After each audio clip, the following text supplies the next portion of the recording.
transmisión en directo de Noticiero Guatevisión con nuestro jefe de redacción, William Poró.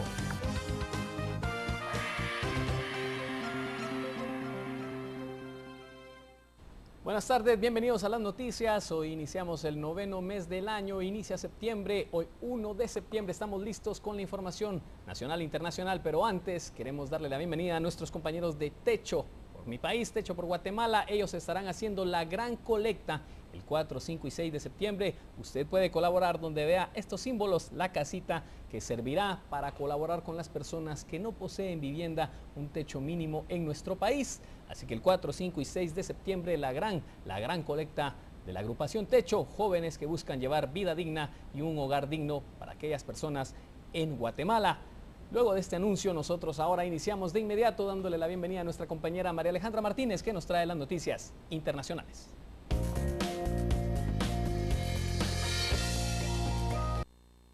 Buenas tardes, María Alejandra. Ya estamos listos nosotros para iniciar con la información de lo que se genera en este primer día del mes de septiembre. Noticias internacionales. Adelante, por favor.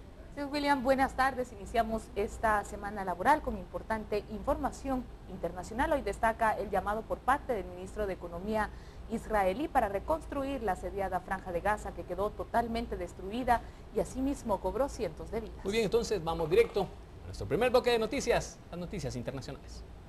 La Organización de Naciones Unidas dio a conocer el número de iraquíes muertos por la violencia. Tan solo en el mes de agosto, alrededor de 1.420 personas perdieron la vida y 370 resultaron heridos.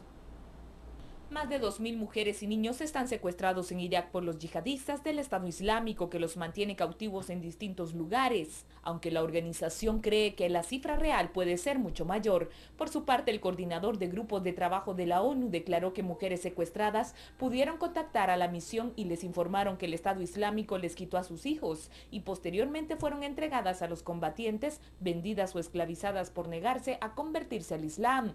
En una sesión de emergencia del Consejo de Derechos Humanos de la ONU sobre Irak, también se denunció el reclutamiento forzado de niños por el grupo extremista, que los envía al frente de combate para que sirvan de escudo de los combatientes adultos. Otros son obligados a dar sangre para insurgentes heridos, enviados a patrullar, a ocuparse de puestos de control ilegales y en algunos casos a perpetrar ataques suicidas. Al exponer la situación de los menores en las zonas de Irak donde está presente el Estado Islámico, señaló que se han recibido 413 informes de violaciones contra niños desde el inicio del año.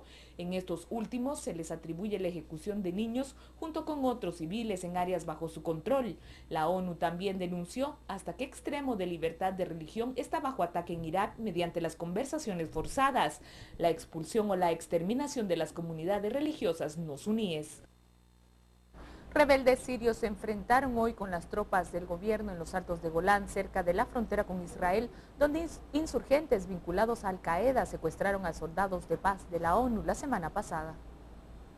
El Observatorio Sirio para los Derechos Humanos, con sede en Gran Bretaña, dijo que los combates se concentraban alrededor de la ciudad en la provincia de Quintera.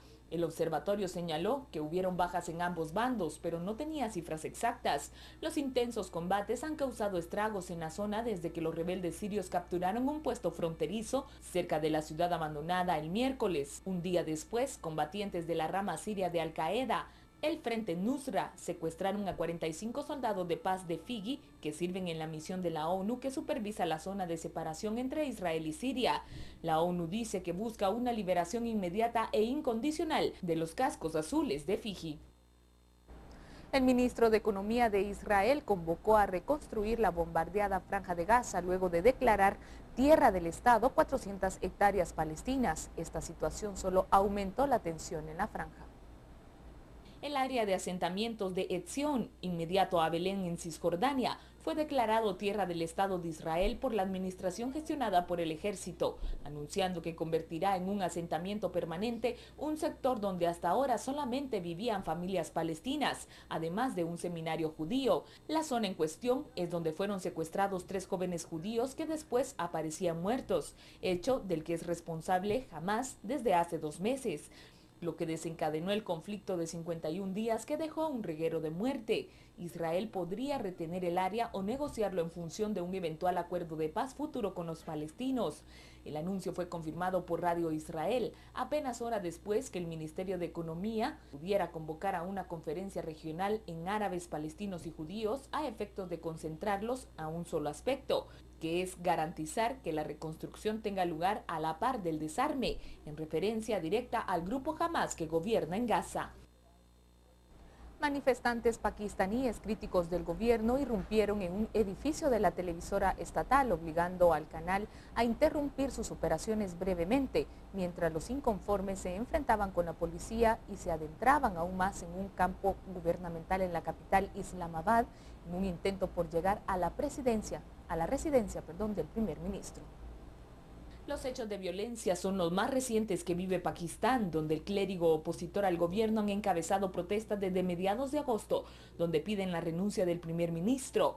El fin de semana, 3 personas murieron y cientos resultaron heridos durante enfrentamientos callejeros entre la policía y los manifestantes. Los manifestantes y la policía se enfrentaron hoy en varias áreas de la llamada Zona Roja, un complejo de edificios del gobierno y jardines abundantes en el centro de Islamabad.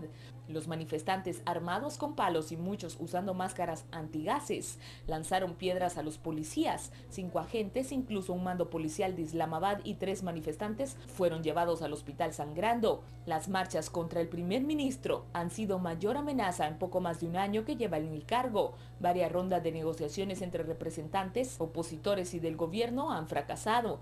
Los 2 líderes opositores acusan que hubo fraude en las elecciones de mayo del 2013, donde el partido de Sharif tuvo una victoria aplastante. Los observadores internacionales no han encontrado evidencia que apunte a que las votaciones fueron amañadas. En otra información, los servicios de rescate franceses encontraron hoy otros 2 cadáveres entre los escombros de un edificio que se derrumbó el domingo en París, con lo que se eleva a 8 el número de víctimas del siniestro, cuyas causas se están investigando. Los bomberos recuperaron esta madrugada los cuerpos sin vida de 2 personas y otros 2 aparecieron a lo largo del día sin que quede ya nadie por localizar, por lo que se espera que no hayan más víctimas. Además de los fallecidos, el derrumbe que se produjo tras una fuerte deflagración provocó 4 heridos graves y 11 de menor importancia. El edificio de 4 plantas situado junto a la estación de ferrocarriles en las afueras del este de París se derrumbó a primera hora de la mañana de ayer después que se escuchara una potente explosión. El ministro francés del Interior se trasladó inmediatamente al lugar de los hechos y, aunque afirmó que hay que ser prudentes a la hora de determinar las causas del siniestro, adelantó que lo más probable es que se debiera a un escape de gas. La justicia ha abierto una investigación para determinar los motivos del siniestro, que ha sido encargada a la Fiscalía. 5 días después que 30 mineros quedaron atrapados en un socavón artesanal en Nicaragua, rescatistas y familiares continúan con la angustiosa búsqueda de 8 mineros que aún permanecen desaparecidos. Grupos de rescate de 12 hombres se turnaban cada hora para entrar al foso, donde la temperatura es elevada y existen abismos profundos que dificultan la tarea. Familiares y vecinos de los huiceros o buscadores de oro artesanal desaparecidos permanecen en el lugar, donde han levantado viviendas con plástico negro, han colgado hamacas y encendido fogones para preparar sus alimentos y aguantar la espera. La angustia crece 5 días después que ocurrió el deslave por causa de la lluvia en la mina de oro del Cerro El Comal en el municipio de Bonanza, región autónoma del Atlántico Norte. Había llanto y desesperación entre madres, esposas y hermanos, quienes embargan a los habitantes por saber sobre la suerte de los mineros. Si usted quiere conocer qué ocurre en el mundo en el resto de esta jornada, los espero en la emisión de las 6 y 9 de la noche.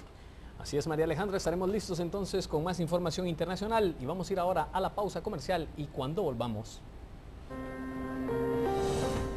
Vamos a corte comercial, recordándole que tiene una cita con A Fondo de Noticiero Guatevisión. Tribunal de mayor riesgo en Torre de Tribunales dictará sentencia contra 3 implicados en un parricidio y en otras condenas.